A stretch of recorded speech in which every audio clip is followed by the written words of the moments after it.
ஜெபம். சோர்ந்து போகாமல் எப்பொழுதும் ஜெபம் பண்ண வேண்டும் என்பதை குறித்து அவர்களுக்கு அவர் ஒரு உவமையை சொன்னார். ஒரு பட்டணத்திலே ஒரு நியாயாதிபதி இருந்தான். அவன் தேவனுக்கு பயப்படாதவனும் மனுஷரை மதியாதவனுமாய் இருந்தான். அந்த பட்டணத்திலே ஒரு விதவையும் இருந்தாள். அவள் அவனிடத்தில் போய், எனக்கும் என் எதிராளிக்கும் இருக்கிற காரியத்தில் எனக்கு நியாயம் செய்ய வேண்டும் என்று விண்ணப்பம் பண்ணினாள். வெகுநாள் வரைக்கும் அவனுக்கு மனதில்லாதிருந்தது. பின்பு அவன், நான் தேவனுக்கு பயப்படாமலும் மனுஷரை மதியாமலும் இருந்தும் இந்த விதவை என்னை எப்பொழுதும் தொந்தரவு செய்கிறபடியினால் இவள் அடிக்கடி வந்து என்னை அலட்டாதபடி இவளுக்கு நியாயம் செய்ய வேண்டும் என்று தனக்குள்ளே சொல்லிக் கொண்டான் என்றார். பின்னும் கர்த்தர் அவர்களை நோக்கி, அநீதியுள்ள அந்த நியாயாதிபதி சொன்னதை சிந்தித்து பாருங்கள். அந்தப்படியே தேவன் தம்மை நோக்கி இரவும் பகலும் கூப்பிடுகிறவர்களாகிய தம்மால் தெரிந்து கொள்ளப்பட்டவர்களின் விஷயத்தில் நீடிய பொறுமை உள்ளவராய் இருந்து அவர்களுக்கு நியாயம் செய்யாமல் இருப்பாரோ? சீக்கிரத்திலே அவர்களுக்கு நியாயம் செய்வார் என்று உங்களுக்கு சொல்லுகிறேன். ஆகிலும் மனுஷகுமாரன் வரும்போது பூமியிலே விசுவாசத்தை காண்பாரோ என்றார். எப்பொழுதும் ஜெபம். சோர்ந்து போகாமல் எப்பொழுதும் ஜெபம் பண்ண வேண்டும் என்பதை குறித்து அவர்களுக்கு அவர் ஒரு உவமையை சொன்னார். கர்த்தருடைய பிள்ளைகளாகிய நாம் சோர்ந்து போகாமல் எப்பொழுதும் ஜெபம் பண்ண வேண்டும். தேவனுடைய பிள்ளைகள் எல்லோருமே ஜெபிக்கிற பிள்ளைகளாக இருக்க வேண்டும். தங்களுக்கு தேவைகள் ஏற்படும் போதும் நம்மிடத்தில் வேண்டுதல்களும் விண்ணப்பங்களும் இருக்கும் போதும் இவற்றை பெற்றுக்கொள்ளும் வரையிலும் நாம் தொடர்ந்து ஜெபம் பண்ணி கொண்டிருக்க வேண்டும்.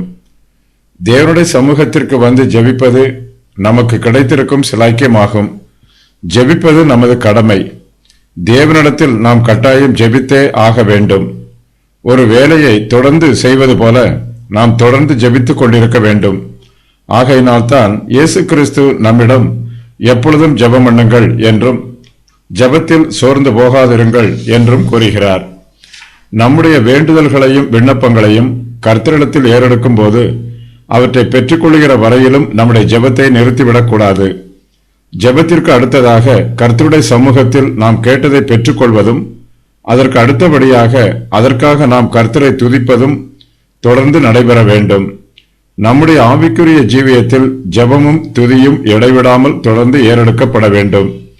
இரண்டிற்கும் இடைவெளி விட்டு நம்முடைய ஜெபத்தையோ அல்லது நம்முடைய துதியையோ நிறுத்திவிடக்கூடாது. இயேசு கிறிஸ்து சோர்ந்து போகாமல் எப்பொழுதும் ஜெபம் பண்ண வேண்டும் என்னும் சத்தியத்தை விவரிப்பதற்கு ஒரு உலக பிரகாரமான சம்பவத்தை இங்கு உவமையாக கூறுகிறார். நாம் தேவனுடைய சமூகத்தில் ஆவிக்குரிய கிருபைகளையும் தேவனுடைய இரக்கத்தையும் பெற்றுக்கொள்வதற்காக விண்ணப்பம் பண்ணுகிறோம். ஒருவேளை நம்முடைய ஜெபம் நமக்காகவோ அல்லது நம்முடைய சபையின் ஊழியங்களுக்காகவோ ஏறெடுக்கப்படலாம். நம்முடைய ஆவிக்குரிய சத்துருவுக்கு விரோதமாக தேவன் நம்மை பலப்படுத்த வேண்டும் என்றும் மாம்சத்தின் இச்சைகளில் இருந்து தேவன் நம்மை விலக்கி காத்துக்கொள்ள வேண்டும் என்றும் நாம் இடைவிடாமல் ஜெபிக்க வேண்டும். தேவனுடைய சமூகத்தை தேடுகிற நாம் அவரை வீணாக தேடுவதில்லை. கர்த்தரிடத்தில் வருகிறவர்கள் யாரும் ஒருபோதும் வெட்கப்பட்டு திரும்பி போவதில்லை. ஆகையினால் நாம் ஜெபத்தில் சோர்ந்து போகக்கூடாது. எப்பொழுதும் ஜெபம் பண்ணி கொண்டிருக்க வேண்டும். நம்முடைய இருதயம் தளர்ந்து விடக்கூடாது. சந்தேகம், பயம், அவிசுவாசம், மனத்தளர்ச்சி ஆகியவற்றிற்கு இடம் கொடுத்து நாம் மனம் தளர்ந்து விடக்கூடாது. நமது ஜெபத்திற்கு உடனடியாக பதில் கிடைக்கவில்லை என்றால் சோர்ந்து போய்விடக்கூடாது. ஜெபத்திற்கு பதில் நிச்சயமாக கிடைக்கும். இது தெய்வீக சித்தம். இயேசு கிறிஸ்து தமது திரு இரத்தத்தின் மூலமாக நம்மோடு ஏற்படுத்தியிருக்கும் இரத்த உடன்படிக்கை. ஆகையினால் நமது ஆவிக்குரிய ஜீவியத்தில் சோர்ந்து போகாமல் இருப்போமாக. ஒரு நியாயாதிபதி. ஒரு பட்டணத்திலே ஒரு நியாயாதிபதி இருந்தான். அவன் தேவனுக்கு பயப்படாதவனும் மனுஷரை மதியாதவனுமாய் இருந்தான். நாம் எந்த ஒரு காரியத்தை செய்தாலும் அதில் சோர்ந்து போகாமல் இடைவிடாமல் முயற்சி பண்ண வேண்டும். முயற்சி செய்கிறவர்கள் இகழ்ச்சி அடைய மாட்டார்கள். சோர்ந்து போகாமல் முயற்சி பண்ணும்போது வெற்றி கிடைக்கும். ஒரு பட்டணத்தில் ஒரு நியாயாதிபதி இருக்கிறான். அந்த பட்டணத்திலே ஒரு விதவையும் இருக்கிறாள். இந்த நியாயாதிபதி அநியாயாதிபதியாக இருக்கிறான். இவன் தேவனுக்கு பயப்படாதவன், மனுஷரை மதியாதவன். இவனிடத்தில் இந்த விதவை தனக்கு நியாயம் கிடைப்பதற்காக எப்பொழுதும் இவனை தொந்தரவு பண்ணிக் கொண்டிருக்கிறாள். இவள் இடைவிடாமல் முயற்சி செய்ததினால் இந்த நியாயாதிபதியினிடத்தில் நியாயம் பெற்றுக் கொள்கிறாள். இந்த விதவை நியாயாதிபதியினிடத்தில் தொடர்ந்து விண்ணப்பம் பண்ணியதினால் தேவனுக்கு பயப்படாத அவன் தேவனுக்கு பயப்பட ஆரம்பித்து விடவில்லை. மனுஷரை மதியாத அந்த நியாயாதிபதி மனுஷரை மதித்து நடக்க ஆரம்பித்து விடவில்லை. ஆயினும் அவள் சோர்ந்து போகாமல் எப்பொழுதும் தன்னிடம் அவள் தன் நியாயத்தை பற்றி விண்ணப்பம் பண்ணிக் கொண்டிருந்ததினால் இனிமேலும் அவள் தனக்கு தொந்தரவு கொடுக்க கூடாது என்று நினைத்து அவளுக்கு நியாயம் செய்ய முன் வருகிறான். இயேசு கிறிஸ்து இந்த சம்பவத்தை இங்கு ஓமையாக கூறுகிறார். பட்டணத்தில் உள்ள இந்த நியாயாதிபதி தன்னுடைய உத்தியோகத்திற்கு தகுந்தபடி கண்ணியமாக நடந்து கொள்ளவில்லை. இவன் தேவனுக்கும் பயப்படவில்லை, மனுஷரையும் மதிக்கவில்லை. தன்னுடைய கடமையை கவனத்துடன் செய்யவில்லை.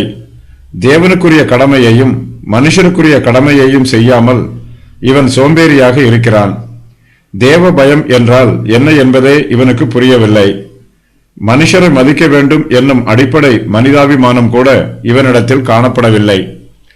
ஆனால் நம்முடைய கர்த்தரோ இந்த நியாயாதிபதியைப் போல தம்முடைய பிள்ளைகளை மதிக்காதவர் அல்ல.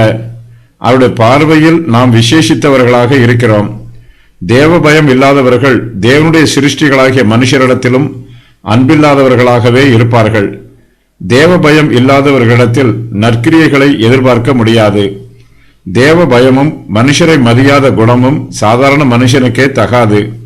அதிலும் ஒரு நியாயாதிபதி இப்படிப்பட்ட துன்மார்க்கனாக இருக்கவே கூடாது. தன்னுடைய உத்தியோகத்தின் மூலமாக இவன் மனுஷருக்கு நன்மை செய்ய வேண்டியவன். ஆனால் இவனோ தன் அதிகாரத்தை பயன்படுத்தி மனுஷருக்கு நன்மை செய்வதற்கு பதிலாக தீமை செய்து விடுவான்.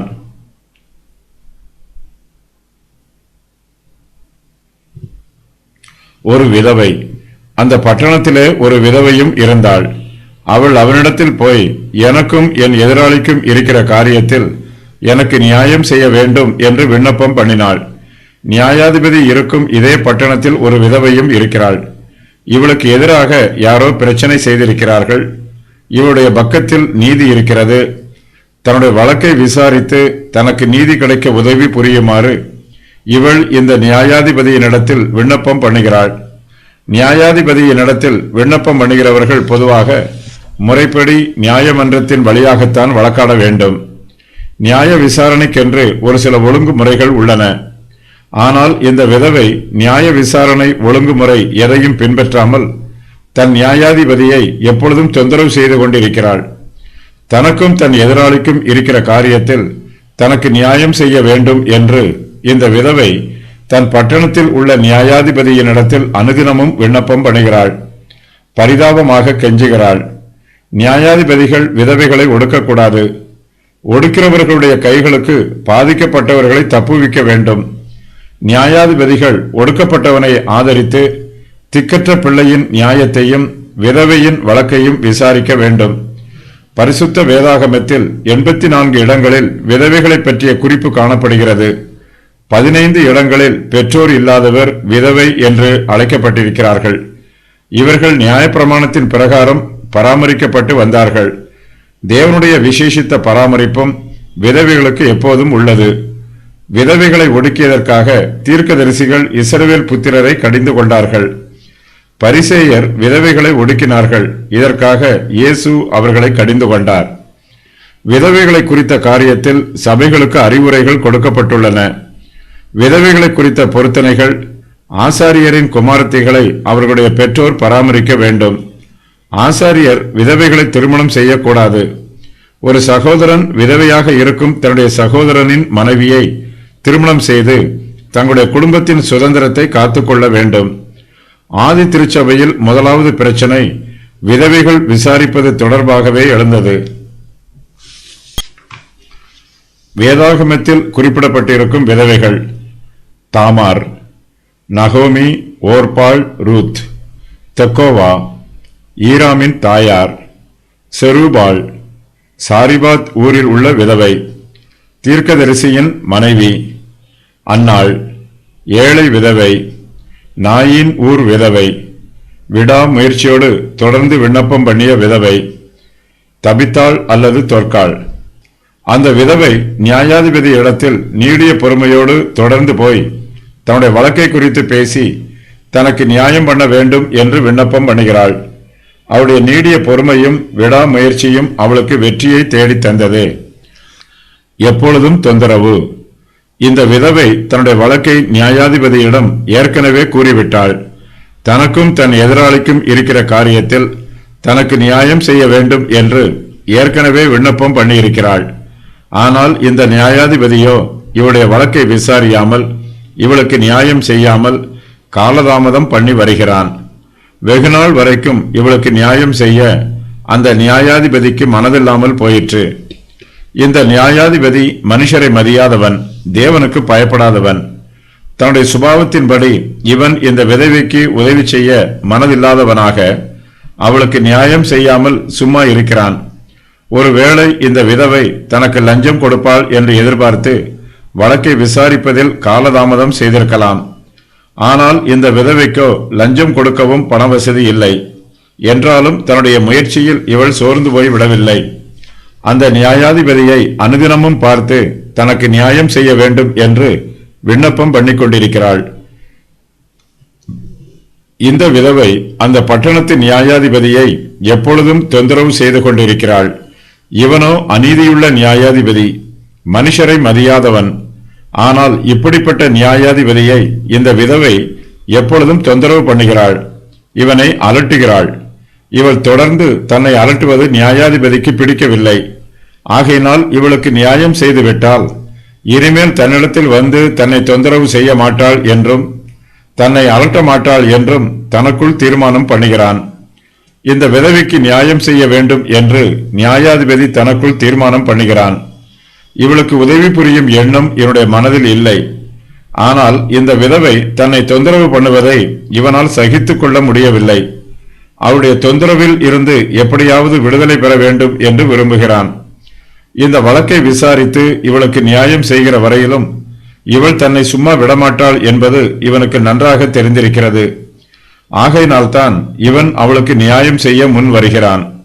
இவ்வாறாக இந்த விதவை தன்னுடைய வழக்கை இந்த நியாயாதிபதியினிடத்தில் சோர்ந்து போகாமல் தொடர்ந்து விண்ணப்பம் பண்ணி அவனை தனக்கு நியாயம் செய்ய வைத்தாள். அந்த விதவைக்கு நியாயம் செய்ய நியாயாதிபதிக்கு வெகுநாள் வரையிலும் மனதில்லை. எத்தனை நாள் என்று தெரியவில்லை. ஆனால் எல்லா நாட்களிலும் இந்த விதவை தனக்கு நியாயம் செய்ய வேண்டும் என்று விண்ணப்பம் பண்ணிக்கொண்டே இருந்தாள். விதவை நியாயாதிபதியை எப்பொழுதும் தொந்தரவு செய்கிறாள். அவளுடைய தொந்தரவை அவனால் தாங்க முடியவில்லை. அவள் தன்னை இனிமேல் அலட்டக்கூடாது என்று விரும்புகிறான். இதற்காகவாவது அவளுக்கு நியாயம் செய்ய வேண்டும் என்று தன் மனதிலே சொல்லிக் கொண்டான். இவள் தொடர்ந்து வருவது நியாயாதிபதிக்கு தொந்தரவாக இருக்கிறது. அவளை சமாளிக்கக்கூடிய பொறுமை அவனுக்கு இல்லை. இரவும் பகலும். இயேசு கிறிஸ்து இந்த உவமையை கூறி தம்முடைய பிள்ளைகளும் சோர்ந்து போகாமல் எப்பொழுதும் ஜெபம் பண்ண வேண்டும் என்று உபதேசம் பண்ணுகிறார். தேவன் தம்முடைய பிள்ளைகளிடத்தில் எப்போதுமே கிருபை உள்ளவராகவே இருக்கிறார். அநீதியுள்ள அந்த நியாயாதிபதியே சொன்னதை சிந்தித்து பாருங்கள் என்று இயேசு கூறுகிறார். அநீதியுள்ள நியாயாதிபதி நியாயம் செய்யும் போது நீதியுள்ள தேவன் நீடிய பொறுமை உள்ளவராக இருந்து நமக்கு நிச்சயமாகவே நியாயம் செய்வார்.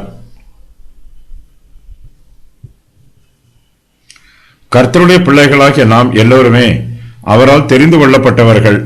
அவருடைய ஆசீர்வாதத்திற்கும் சுதந்திரத்திற்கும் பங்காளிகள் ஆகுமாறு அவர் நம்மை தெரிந்து கொண்டிருக்கிறார். தம்மால் தெரிந்து கொள்ளப்பட்டவர்களாகிய நம்முடைய விஷயத்தில் கர்த்தர் நீடிய பொறுமை உள்ளவராக இருந்து நமக்கு நியாயம் செய்வார். இந்த உலகத்தில் உள்ள எல்லோருமே தேவனால் தெரிந்து கொள்ளப்பட்டவர்கள் அல்ல. ரட்சிக்கப்பட்ட விசுவாசிகள் மாத்திரமே தேவனால் தெரிந்து கொள்ளப்பட்டவர்கள். இவர்கள் தேவனுடைய ஜனம். தம்முடைய பிள்ளைகளுக்கு நன்மை செய்ய வேண்டும் என்று தேவன் எப்போதுமே நம் மீது கண்ணோக்கமாகவே இருக்கிறார். தேவனால் தெரிந்து கொள்ளப்பட்டவர்களுக்கு இந்த உலகத்தில் பல எதிர்ப்புகளும் பல பாடுகளும் உண்டு. இங்கு நமக்கு பல எதிராளிகள் இருக்கிறார்கள். ஏராளமானோர் நமக்கு விரோதமாக கிரியை செய்கிறார்கள். நமக்கு மெய்யான பாதுகாப்பு தேவனிடமிருந்து மாத்திரமே வரும். நமது பாதுகாப்புக்காக நாம் தேவனுடைய சமூகத்தில் அவரையே சார்ந்திருக்க வேண்டும். தேவன் தம்முடைய ஜனத்திற்கு நன்மை செய்ய விரும்புகிறார், நியாயம் செய்ய விரும்புகிறார். அதே வேளையில் அவர் நம்மிடமிருந்து சில காரியங்களையும் எதிர்பார்க்கிறார். நாம் அவரை நோக்கி இரவும் பகலும் கூப்பிடுகிறவர்களாக இருக்க வேண்டும். தேவனுடைய சமூகத்தில் வந்து ஜெபிப்பதை நமது கடமையாக்கி கொள்ள வேண்டும். தம்முடைய சமூகத்தில் இரவும் பகலும் ஜெபிக்கிறவர்களுக்கு மாத்திரமே தேவன் தம்முடைய கிருபையையும் இரக்கத்தையும் வாக்கு பண்ணுகிறார். இந்த விதவையைப் போல நாமும் நம்முடைய ஆவிக்குரிய எதிராளிக்கு விரோதமாக தேவனிடத்தில் சோர்ந்து போகாமல் எப்பொழுதும் ஜெபம் பண்ண வேண்டும். நம்முடைய உள்ளத்தில் எழும்பக்கூடிய பாவமான சிந்தனைகளுக்கு விரோதமாக கர்த்தருடைய சமூகத்தில் ஜெபிக்க வேண்டும். சோதனைகளை மேற்கொள்வதற்கு தேவன் நம்மை பலப்படுத்த வேண்டும் என்று ஜெபிக்க வேண்டும். துன்புறுத்தப்படும் சபைகளுக்காகவும் நெருக்கப்படும் சபைகளுக்காகவும் தேவனுடைய சமூகத்தில் எப்பொழுதும் மன்றாடி ஜெபிக்க வேண்டும். தேவன் தம்முடைய சபைக்கு நியாயம் செய்ய வேண்டும் என்று விசுவாசிகள் அவருடைய சமூகத்தில் சோர்ந்து போகாமல் எப்பொழுதும் ஜெபம் பண்ண வேண்டும். கர்த்தருடைய பிள்ளைகள் தேவனுடைய சமூகத்தில் இரவும் பகலும் கூப்பிடுகிறவர்களாக இருக்க வேண்டும். கூப்பிடுதல் என்றால் மெதுவாக முனங்குவது அல்ல, சத்தமிட்டு அழைப்பதே கூப்பிடுவதாகும். நாமும் தேவனுடைய சமூகத்தில் நம்முடைய சப்தத்தை உயர்த்தி இரவும் பகலும் விண்ணப்பம் பண்ண வேண்டும். தேவனோடு போராடி ஜெபிக்க வேண்டும். எருசலேமே, உன் மதில்களின் மேல் பகல் முழுதும் இரா முழுவதும் ஒரு காலம் மௌனமாயிராத ஜாமக்காரரை கட்டளையிடுகிறேன். கர்த்தரை பிரஸ்தாபம் பண்ணுகிறவர்களே, நீங்கள் அமெரிக்கையாய் இருக்கலாகாது. அவர் எருசலேமை ஸ்திரப்படுத்தி பூமியிலே அதை புகழ்ச்சியாக்கும் வரைக்கும் அவரை அமர்ந்திருக்க விடாதிருங்கள். ஏசாயா 62:6-7. நாம் ஜெபிக்கும் பொழுது சில சமயங்களில் நமது ஜெபத்திற்கு தேவன் உடனடியாக பதில் கொடுப்பதில்லை. காலதாமதம் ஏற்படும் போது நாம் சோர்ந்து போய் விடுகிறோம். ஆனால் நம்முடைய தேவனோ நம்முடைய விஷயத்தில் நீடிய பொறுமை உள்ளவராக இருக்கிறார். நம்முடைய விஷயத்தில் மாத்திரமல்ல, நமக்கு விரோதமாக கிரியை செய்யும் எதிராளிக்கு நியாயம் செய்யும் விஷயத்திலும் பொறுமை உள்ளவராக இருக்கிறார். கர்த்தர் ஜெபத்திற்கு பதில் கொடுப்பதில் காலதாமதம் பண்ணினாலும் கர்த்தருடைய பிள்ளைகளுக்கு நிச்சயமாகவே ஏற்ற வேளையில் ஜெபத்திற்கு பதில் கொடுக்கப்படும். தேவனுடைய கிருபையும் இரக்கமும் நிச்சயமாகவே விசுவாசிகளை தொடும். காலதாமதம் ஏற்பட்டாலும் ஏற்ற வேளை வரும்போது கர்த்தர் நமக்கு பதில் கொடுப்பார்.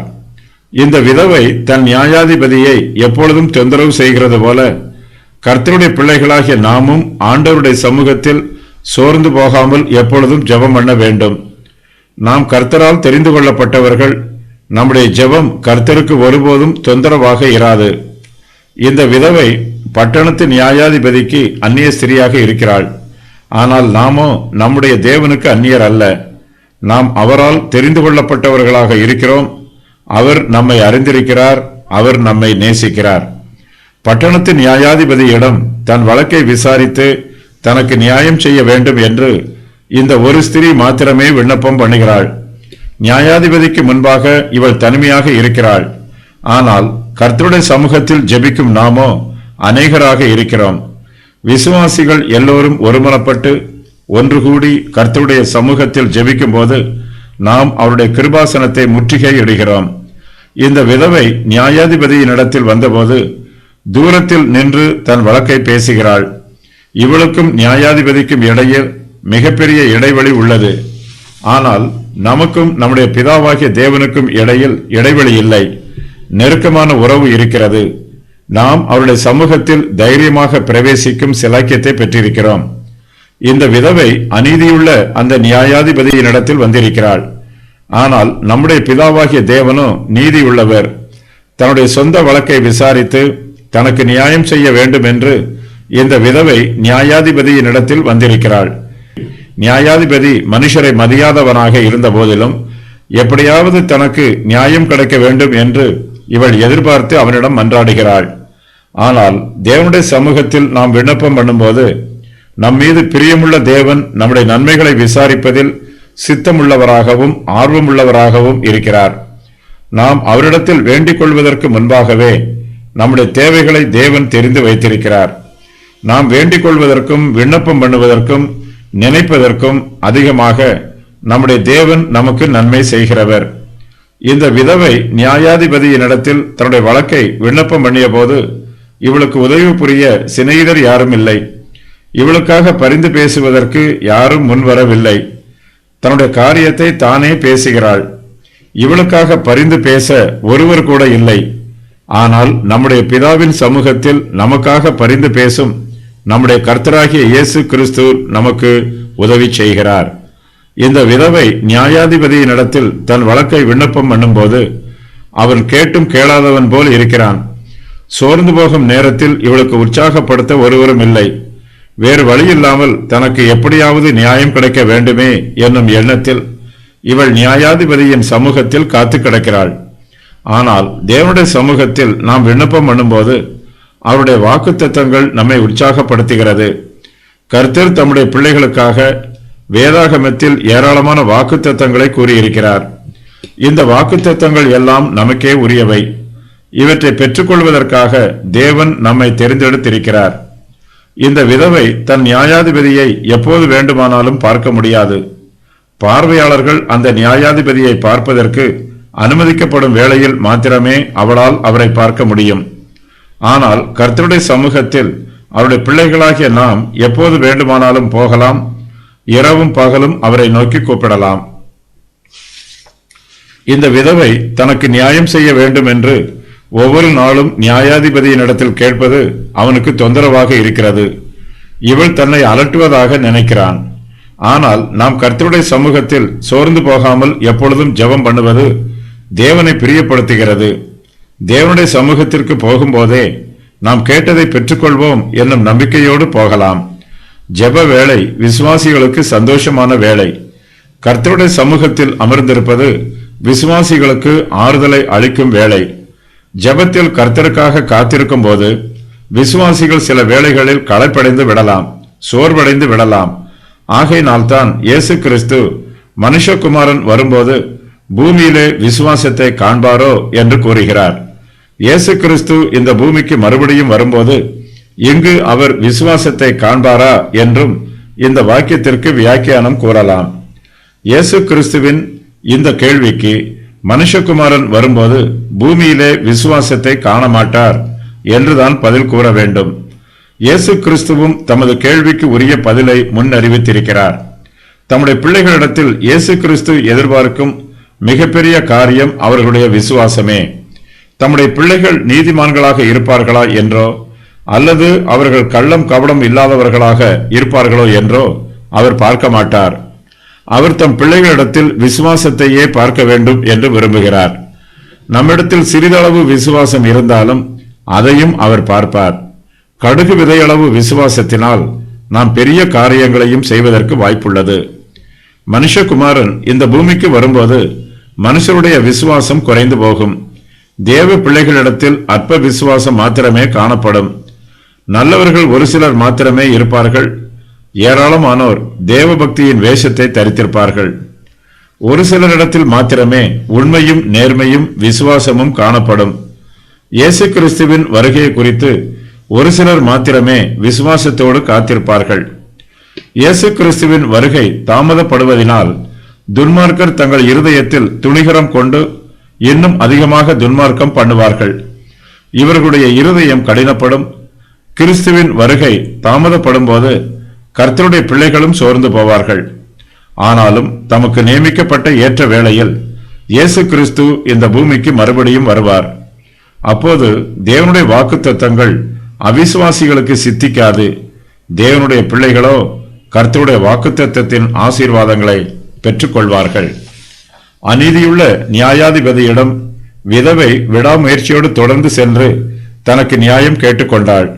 அதுபோலவே தேவனுடைய பிள்ளைகளும் தொடர்ந்து ஜெபிக்க வேண்டும். தேவன் நீதியுள்ளவர், கிருபையுள்ளவர். அநீதியுள்ள நியாயாதிபதியே அந்த விதவையின் விண்ணப்பத்திற்கு பதில் கொடுத்தான் என்றால் நம்முடைய பரமபிதா தமது பிள்ளைகளின் ஜெபத்திற்கு பதில் கொடுப்பது அதிக நிச்சயம். தேவனால் தெரிந்து கொள்ளப்பட்டவர்கள் கிறிஸ்து, எல்லா விசுவாசிகளும், இஸ்ரவேல், தேவதூதர்கள். தேவனால் தெரிந்து கொள்ளப்பட்டவர்கள் யாராக இருந்தாலும், அவர்கள் யூதராக இருந்தாலும் புற ஜாதியாராக இருந்தாலும் அவர்களும் தெரிந்து கொள்ளப்பட்டவர்களே. தேவனை யார் தங்களுடைய கர்த்தராக தெரிந்து கொள்கிறார்களோ அவர்கள் தேவனால் தெரிந்து கொள்ளப்பட்டவர்கள். அநீதியுள்ள நியாயாதிபதி தனது சொந்த விருப்பத்தின் பிரகாரமாக விதவைக்கு நியாயம் செய்யாமல் தாமதம் பண்ணினான். கர்த்தர் தம்மிடம் ஜெபிக்கும் பிள்ளைகளுக்கு பதில் தராமல் தாமதம் செய்கிறார் என்றால் அதற்கு ஒரு தெய்வீக நோக்கம் இருக்கும். இம்மைக்குரிய வாக்குத்தத்தங்கள் நமக்கு இம்மையிலேயே கிடைக்கும். மறுமைக்குரிய வாக்குத்தத்தங்கள் நமக்கு மறுமையிலேதான் கிடைக்கும்.